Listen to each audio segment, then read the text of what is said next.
Дед Максим был человеком с сильной душой. Его домик стоял на отшибе деревни, немного в стороне, за оврагом, а через овраг к нему вел мостик. Этой весной дед Максим с большим трудом смог подлатать его. Года были уже не те, тяжело равновесие держать, когда идешь по доскам без опоры. Пришлось перила приладить, долго возился, почти 3 дня.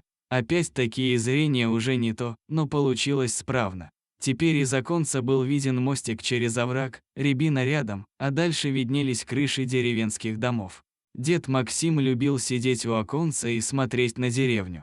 Зимой на густые столбики дыма из труб односельчан. Летом на стайки ласточек, которые носились в небе и как краснели и наливались грозди рябины. А вот осень и весну не очень любил. Нет, конечно, безусловно, в эти времена года была своя красота, когда пробиваются первые листочки и цветы, и все кругом благоухает. Но не сейчас. Период ранней весны, и когда еще морозно и холодно, а снег растаял и обнажил прошлогоднюю сухую траву. Очень похоже на позднюю осень, начало зимы. Голые ветки на деревьях торчат в разные стороны, спящие и беззащитные. Именно в такую раннюю весну и случился с дедом странный случай. Несколько лет назад подобрал он на лесной опушке раненую волчицу.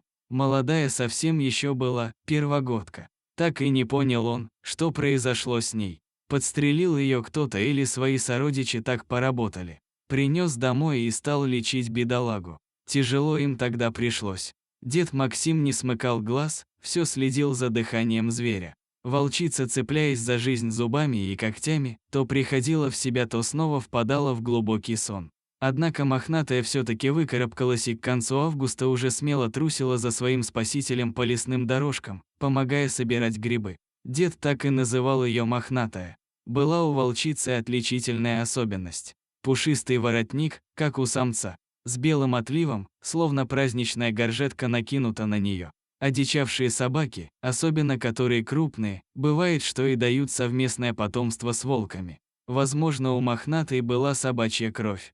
Уж больно ее поведение походило на собачью покладистость. Ласковая, послушная. Дед Максим поймал себя на том, что, улыбаясь, думал, как они с мохнатой так сдружились и ужились вместе. Два одиноких сердца. Хоть домик деда был и небольшой, но места в нем хватало обоим. Волчица в комнату не заходила. Любила лежать на кухне, под столом. Длинная скатерть скрывала волчицу почти полностью, видимо, давая ощущение спокойствия и защищенности, как в логове или будке. Дед Максим смастерил ей большую будку во дворе, но она ею не пользовалась, просилась в дом и сразу под стол, сидела там, пока на улицу не позовут. И вот ранней весной, когда ничего не предвещало беды, дед Максим сидел у окна и смотрел на свою родную деревню. Как к нему по дорожке, ведущей через леса, прошли 3 человек. Люди были какие-то серые и неприметные, но почему-то в одинаковой одежде. Это уже потом дед понял, что это была не одежда, а роба тюремная, а так издалека и не приметил. До сих пор он очень жалеет, что не одел тогда очки. Разгляди он этих мужиков, когда из окна их увидел, и пойми, что за роба на них такая надета, успел бы закрыть дверь на засов, может, и не было бы тогда ничего. Хотя, наверное, никто бы не помешал хулиганам и рецидивистам разбить окно и все равно забраться в дом. 3 рецидивистов сбежали из колоний, которая находилась неподалеку от деревни. Местные жители проклинали тот день, когда тут построили это заведение. Какого только сброду не появилось вокруг. То дружки приедут на свидание, то передачи таскают, то отверженные жены на ночлег просятся. Одним словом, соседство такого заведения нисколько не радовало местных жителей. Молодые семейства с детьми стали уезжать отсюда, в более тихие и спокойные места. Что же было нужно тогда тем 3 мужикам, дед Максим так и не понял. Это же и без того видно было, что в его избушке ни деньгами, ни драгоценностями не поживаются. Укрыться или спрятаться тоже нет смысла, слишком рядом с колонией. Скорее всего, просто опьяненные мужики своим побегом куражились и глумились, зная, что рано или поздно их все равно поймают и ничего хорошего им не светит за такой подвиг. Одним словом, вломились они в дом деда без стука. Ну, здравствуйте, дед, без всяких там приличий, и словно бы старика и на месте не было. Стали обшаривать комнаты и ящики. Беспорядок наводить. Понятное дело, что голодные, но какие у старика могут быть запасы? Картошка, да тушенки пару банок. В ход пошло все, что плохо лежало. Мохнатая все время тихо сидела под столом.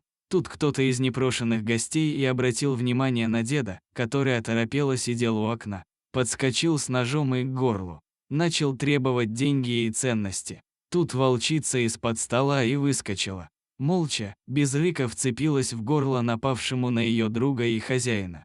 Мужик даже пискнуть не успел. Тут раздался выстрел. Банда сбежавших беспредельщиков, оказывается, была серьезно вооружена. Бежали они не просто так. За ними тянулся шлейф из жестко раненых охранников и конвоиров. От выстрела мохнатая взвизгнула и упала на пол.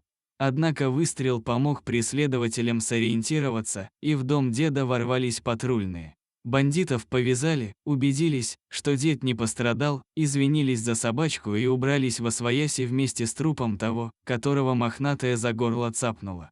Дед Максим остался в шоке. Не сразу он пришел в себя и стал осматривать мохнатую. Волчица была еще жива. Выстрел пришелся под лопатку на вылет. Снова бессонные ночи и снова борьба за жизнь. Но все же после такого ранения мохнатая так полностью и не оправилась. Правая, передняя лапа так и осталась свисать плетью. Когда дед Максим подвязывал лапу волчицы, она могла ковылять на 3 лапах по двору, а если не подвязывать, то волочилась по земле, словно плеть. Ни о каких прогулках в лес уж и речи не могло быть. Только к Новому году дед стал замечать, что мохнатая как бы опирается на больную лапу. Полностью чувствительность так и не вернулась. Вскоре волчица приспособилась к больной лапе. В феврале месяце мохнатая пропала. Просто исчезла со двора и все. По следам было видно, что ушла сама. Ушла в лес. Вот так и получалось, что сколько волка ни корми, он все равно в лес смотрит. Конечно, дед Максим понимал, тут дело не в предательстве, а в матушке природе. В районе февраля месяца у волков брачный период, гон называется. Не смогла мохнатая противостоять природе и уковыляла в лес, искать свою любовь. С тех пор, пока не сошел снег, дед Максим ходил по лесу и пытался отыскать следы мохнатой. Только все напрасно. Каждый день, летними вечерами, он сидел на крыльце и до темноты ждал ее появления. Но волчица так и не вернулась. Дед очень сильно переживал за мохнатую. Чем она там кормится в лесу, как будет защищать себя с таким увечьем, и ей будет очень трудно выживать в условиях дикого леса. Односельчане советовали ему завести собаку и не думать о своей лесной подопечной. В конце концов, она сама выбрала свою судьбу. Но дед Максим и думать не хотел ни о каких других животных, а тем более уж о собаках. Либо мохнатая, либо никого. Так прошла еще одна зима. В томительном ожидании, временами деду казалось, что все у его мохнатой в порядке. Она же волчица, мудрая, сильная. Да и вправду сама ведь ушла, значит знала, что она делала. А иногда пожилого человека накрывал приступ меланхолии, и он был уверен, что его любимицы уже нет в живых. В последние годы ничего хорошего с ним не происходило. В это время года, когда всякий радовался началу новой жизни и пробуждению природы, дед Максим ждал подвоха и новых неприятностей. Вот и сегодня ему очень не понравилась какая-то непонятная тень, мелькнувшая на задворках. Он запер покрепче дверь. Неприятные ощущения, беспокойство, тревоги и дискомфорта не давали ему покоя.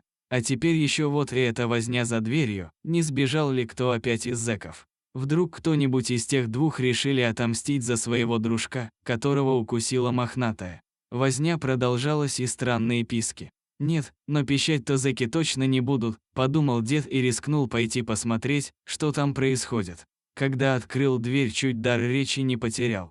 На пороге лежали 4 волчонка, у которых только что открылись глаза и, видимо, резались зубы.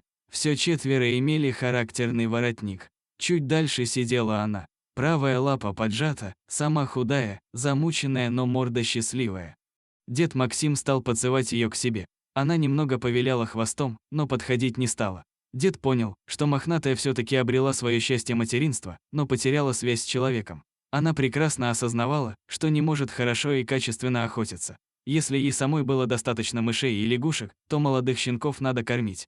Ловко и хорошо она не могла охотиться для них, и единственное, правильное решение, которое пришло в голову дикой хищнице, отнести своих детей туда, где в свое время человек заботился о ней. Дед Максим взял всех четверых и занес в дом. Вернувшись обратно на крыльцо, он хотел взглянуть на нее последний раз, но мохнатая уже ушла. Вот такая удивительная история. Дорогие друзья, спасибо, что дослушали рассказ до конца. Пишите свои комментарии, что думаете по поводу этой истории.